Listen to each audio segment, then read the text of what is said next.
All the games happened on 25th. We had 6 games. Let's get into it. The first game is the Oklahoma City Thunder finally lost a game to the Sixers at home. The Thunder, they are they are an interesting team. They're 5 and it's a small sample size, but they're 5-4 at home, 6-1 on the road. Depending on who they beat, sometimes things like this could happen. Um, Joel Embiid played great game. Went to the free throw line 21 times. That's understandable. Like Chet Holmgren can't really hold on his own, right?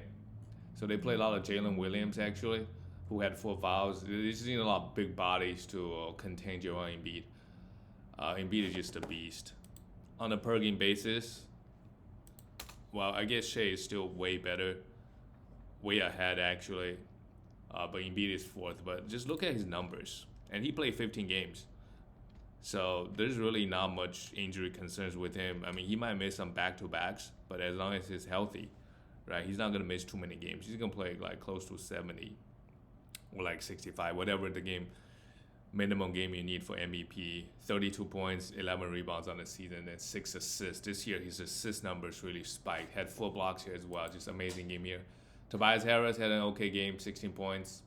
DeAnthony Melton is going to be a beast the rest of the way. No defensive stats. Just 1 block here, which is fine. 7 rebounds, 5 assists. His only weakness is his field goal. Everything else is just amazing.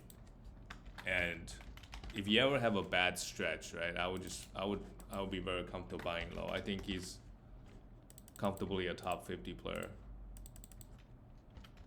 Melton on the season, he's actually ranked pretty low at the moment, 88th ranked player. So I would try to sell some of the guys and get him. Like the defensive stats he provides is really amazing. And right now, just 1.3 steals. Honestly, that could go up, and 0.4 blocks. Like both could go up in a major way. And he's only shooting 40% from the field. Tyrese Maxey played 40 minutes, had 5 personal fouls, 20 points, and 3 assists. Yeah, these guys are just popping off. And Batum played 32 minutes. That's interesting. And Robert Covington played 21. Batum, if he can average 30 minutes a night, then he's fantasy relevant as well. For the Oklahoma City Thunder, we got to talk about Chet Holmgren. In 31 minutes, 31 and a half, he had 33 points, 3 blocks, 6 rebounds. He is outplaying Victor Wembanyama. Obviously, he doesn't have to be the first option, right? But he's the 10th ranked player, 9th ranked player on the season. And it's a little bit high right now, but I think he could be a top 20 player pretty comfortably for the rest of the year, as long as he stay healthy and block shots, right? 2.3 block shots. I don't see why he can't maintain that. Like the counting numbers, sure, maybe could fall down a little bit, and the shooting numbers, but his role on this team is quite easy, right? They got so many other players. Obviously led by Shea, another amazing game. Don't really need to read out his stats no more. Josh Giddey continues to struggle. He's got some off-court issues, right? Apparently, he had sex with a minor, though that is not confirmed. The girl is probably legal, like she was in the club and the bars and stuff. But still, hopefully, if it didn't happen, if she's not actually underage, Josh Giddey can be freed. I mean, he still played here this game, so that means he's probably okay. Lou Dort played just 24 minutes. He's not really fantasy relevant, I think. But yeah, Shea and Chet Holmgren, they're both amazing this year. Let's talk about the next team. The Miami Heat got blown out by the Brooklyn Nets. It was a back-to-back for the Heat, and Kyle Lowry still played. Had 9 points, 4 assists, and 2 steals. That's pretty good, in my opinion. Anytime anybody bring 2 steals home. Josh Richardson, in the short term, we could really stream him. Provide a little bit everything as long as Duncan Robinson is out. And this game, I see why they got blown out. Both Jimmy and Bam, I mean, they just forfeited this game against the Brooklyn Nets. Interesting. Caleb Martin, haven't seen him in a while, played 30 minutes. Not really much going on. For the Brooklyn Nets, Mikal Bridges, 2 steals and block, pretty good. Spencer Dinwiddie had 11 assists. Claxton did his thing, 2 steals and 3 blocks. Cameron Johnson, I mean, versus the Heat, they all play well. All the must roster players on the Nets, they all play well. Dorian Finney-Smith chipped in 16 points. But nobody's really exciting on this team other than like if Claxton ever gets hurt, De'Ron Sharp is interesting. He could come in, play 20 to 25 minutes, give you 2 block shots. He blocked 2 shots here in 11 minutes. Yeah. Go to the next game. The Atlanta Hawks.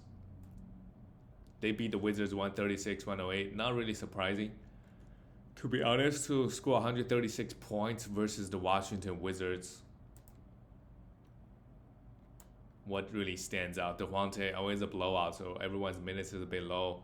Devontae Murray, he had a good start, but majority of the reason is probably because Trae Young was out, so he had a few good games. Averages 21 points. He's the 37th ranked player. 21 points, 2.3 threes, 6 assists, 1.7 steals. Mainly like, wow, this game both played amazing. 10 assists and 4 steals. But it's versus the Wizards. I think Devontae Murray, if Trae Young is out, he has a nice couple of games. This is the guy that I'm going to try to sell high on him because he's getting drafted probably fairly high, second round. If you can get a top 20 player for him, a top 20, struggling top 20, 25, you should. Because, really with Trae, like he's not going to get 10 assists every game. Right? Majority of his value is going to come from the steals. Clint Capella played just 18 while Okungwu played 24. This is going to be the situation moving forward. And Jalen Johnson got hurt. If you got an IR, put him in there. He's been really good this year. Right? Even though this game he played just 8 minutes, on the season he is the 43rd ranked player. 44th ranked player. Amazing stuff. Yeah. Let's go to the next team, the Wizards. It was a back-to-back, and Jordan Poole didn't play. Something was wrong with him. Okay. And Kyle Kuzma had 8 assists. Kyle Kuzma has been amazing this year, putting up the assist numbers. Kuzma on the year, he definitely 68th ranked player, while just shooting. Okay, he's shooting 47%. The biggest reason problem with him is just absolutely no defensive stats, but the counting numbers look really fine, and I do expect the rebound to actually go up a little bit. Just 6 rebounds, and he's only playing 30 minutes a night, 23 points. Yeah, I mean he's outplaying. He's putting up better numbers than Jordan Poole. Right, and he's getting drafted. I don't know. Nobody really excited about this guy because in fantasy, because his percentage is not great and he doesn't really get defensive numbers. So that's already 4 categories. But he's providing pretty strong points and assists, really, averaging close to 5. This guy below, Colin Bailey. He's a rookie. He played 32 minutes here. I actually picked him up. I think he could provide. I think he gets some hype, right? He's not a point guard. He is actually ranked inside of 200, 176 ranked player, averaging 26 minutes, which is pretty good. He's a shooting guard, small forward type of guy. Just another guy that he shoots a pretty good percentage, 50%, even though he's pretty low usage, but he gets a lot of defensive stats and he doesn't turn the ball over. So he could be an interesting player. If he ever gets 30 plus minutes, the defensive stats going to count. And if the counting stats follow, he could be really good. And they're giving him the minutes, right? Well, this game, Danny Advia only got 17. So, what are you going to do with Danny Advia? They are starting him, but some games he doesn't get any minutes. And Tyus Jones, he's droppable. Right, his best games he put up 15 points and 5 assists, and some other games he put up numbers like this. Well, what's even the point? Let's go to the next game. The LA Lakers beat the Cleveland Cavaliers 121-115. Great win for the Lakers. Where are they at? Well, they're 10-7, so not bad. And AD has been a beast. And has AD missed a game yet? Maybe one, right? 16. He plays 16 games, so maybe missed one. Amazing stuff out of AD. Another dominant performance: 13 rebounds, 32 points, 2 steals, and 3. I mean, really, the problem with this guy is can he stay healthy? And so far this year, I would say he has.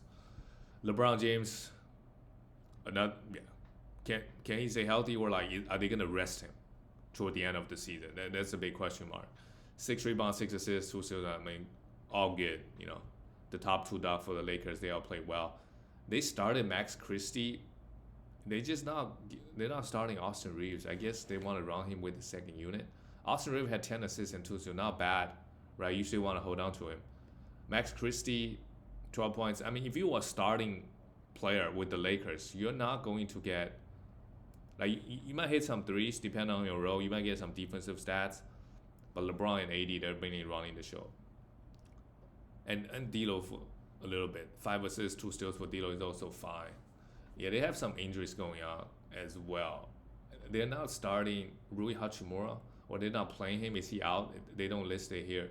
Oh, Jackson Hayes is on this team. Came in and played 21 minutes. Christian Wood, not really fantasy relevant. For the Cleveland Cavaliers, finally Donovan Mitchell came back, and the first game was pretty rough. 4 for 18, really. If he shot the ball a little bit better, it would be different. But look at the background. Darius Garland and Mitchell, they're really, really undersized. Right, obviously their front court is big. Jared Allen, Evan Mobley both put up monster numbers this game. Right, Allen had 14 rebounds, 3 steals, and 2 blocks, while Mobley had 6 assists, 4 steals. I mean, both guys played super well. But the guard play, Darius Garland, did he get hurt? Yeah. They just can't. Both guys can't say. Yeah, he got hurt. But Craig Porter actually is interesting. He was getting 30 minutes. Now, with guys come back, Isaiah Okoro is also back. He only got 16. So we'll see what happens next game. They might want to develop him a little bit. Without everybody out, he was getting 30 minutes. But this game, obviously, only 16. Max Strus had 13 points and 3 threes. Yeah, I mean, you can roster him if you're looking for threes. Right? He does a little bit everything, but not in huge volume. His best asset is threes. All right. Walker Kessler is back. The Pelicans lost at Utah. Valanciunas struggled a little bit versus... Okay. Walker Kessler came off the bench. Weird. That's fine. It's his first game. They slowly bring him back. And, wow, they are really interesting. Jordan Hawkins got his 40 minutes. I know Zion is out. And CJ is still out. But interesting that, Dyson Daniels also got 34 minutes. He had 6 steals. I don't expect that to really happen again this season. It's just really an outlier. Had 5 assists. It's pretty good. 6 rebounds. But those guys, keep an eye on them, right? If they're getting 30 minutes without CJ and stuff, for sure I would stream them. Especially if they got a good schedule coming up. Brandon Ingram did his thing, and when is Zion going to be back? Don't think it is anything serious. He's not even ranked, so I'm not even gonna bother to look him up. Herbert Jones only got 26, maybe a little bit of foul trouble, I'm not sure. But this is fine, like 26 to 30 minutes. He got you a steal and block. He's still a must roster player. Even Jose Alvarado came in and played 23 minutes. So I can see why they lost this game. But the Utah Jazz, they are. Look at this roster, the starting roster. Chris Dunn got the start, played just 19 minutes. Keontae George, pretty good, 5 assists, just played 27 minutes. Colin Sexton played 28. Yeah, the rotation is just all over the place. Everybody's splitting the minutes. But Walker Kessler, if Walker Kessler is all on waiver wire right now, he's a must roster player. He had 6 offensive rebounds in 21 minutes. He's been struggling a little bit. But if he get fully healthy, he's gonna start getting close to 30, and he's gonna be a monster, I think. So I'll go pick him out. John Collins plays just 23. This is not even a blowout, and from the plus and minus, it's not even like the bench played that much better. So not really much going on. Kelly Olynyk has been playing pretty well, but the minutes are really up and down. So if they have a back-to-back, I would pick up some of these players. But really, it's been weird, the rotation. This Utah Jazz team. Walker Kessler is supposed to be the best fantasy player, obviously. John Collins had up and down games, but looks like he's not going to be amazing like a 2010 guy on this team. Like, that's not going to be his role, right? And the guards on this team, I'm not sure I can really trust them.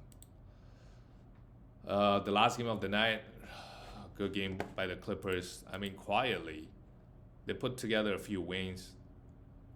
You know, their last 10 is still 4-6, but you know, Harden is, you know, they're gonna make the playoffs. They are also a very dangerous team.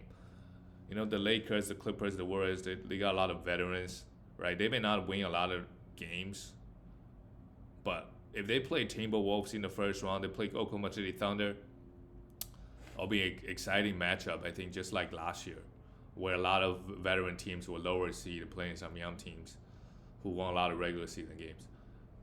And Luka did his thing, 30 points. Yeah, not much else to say. Kyrie also did his thing. But the rest of the Mavericks, Grant Williams played 34 minutes. Didn't really do anything. Tim Hardaway Jr. hit 2 threes, but that's about it, right? Rashawn Holmes got the start. That's interesting, okay. Because Derek Lively was out, and he got the start, but just played 21 minutes. That's the thing with the Mavericks is they care about spacing a lot, and you know, so Luka can really operate. So if you're a guy that can't really shoot, or Christian Wood, you can't really guard smaller guys, right? They're not gonna play you huge minutes. That's the problem. That's why over the years, ever since Luka got on this team, I don't think a big man ever was good or getting consistent 30 minutes. We look at the Clippers, easy win. Paul George still played 36 minutes. Put up some good numbers. Harden, 7 assists, still in 2 blocks. Yeah, I mean, Harden's counting numbers this year on this team is not going to be that great, but he should still very comfortably be a top 50 player, which would, like, if you draft him in 3rd or 4th round, if you draft him in the 4th round, maybe it's not that far off, but yeah, I don't expect him to be some amazing 20 and 10 player, right? Because too many guys that need shots. Russell Westbrook came off the bench, also had a pretty good game, played 25 minutes. But Russell Westbrook, his minutes, given everybody is healthy, he's not going to get 30 minutes. So if you're looking for some assist and rebound, that's fine, and steals. So that's still pretty good. Depending on your team build, you could roster him. And Kawhi struggled, but it's fine. This game wasn't really close. And Zubac did his thing, 14 rebounds. Zubac is also a must-roster player, right? The field goal, the rebound, the blocks. And that's it, guys. So see you tomorrow.